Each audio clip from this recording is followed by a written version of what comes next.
Pag talaga may mga alaga ka, sobrang importante ng vacuum, lalo na pag may nahuhulog na litter sand, pagkain, mga balahibo, alikabok, at yung catnip. Nag-catnip party nga pala sila kaya paikot-ikot sila ngayon. Instant BFF ko talaga tong vacuum na to dito sa kwarto. Ginagamit ko nga pala yung John R. ED12, wet and dry vacuum na siya, tapos cordless pa kaya wala nang pinaglalaroan sila Astra na cord.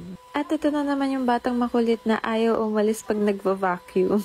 Upgraded na rin pala yung brush roller niya para talagang ma-reach niya yung corners pag naglilinis kayo. One touch, self-cleaning na siya, kaya sobrang convenient. Di ko na kailangan mag-map and dyan yung makikita kung fully charged na. Ang laki din ng water tank niya, kaya enough na to para malinis yung kwarto. Hi, Stormchi!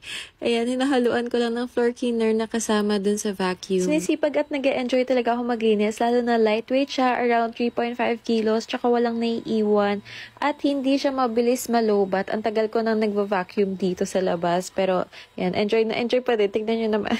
Bugs, ito na yung itsura ng water at mga nakuha after ko mag-vacuum. Isa pang natuwa ako sa feature na itong John R. ED12 is yung water outlet niya. Kasi pantay yung labas ng clean water sa vacuum at iwas water stain residue na din. Favorite na rin namin ito ng mga beses ko kasi pag nagkakalat kami, mabilis na nahilit namin. Hindi siya nagkalit sa amin, tapos maya magkakalat ulit kami. Hihihi.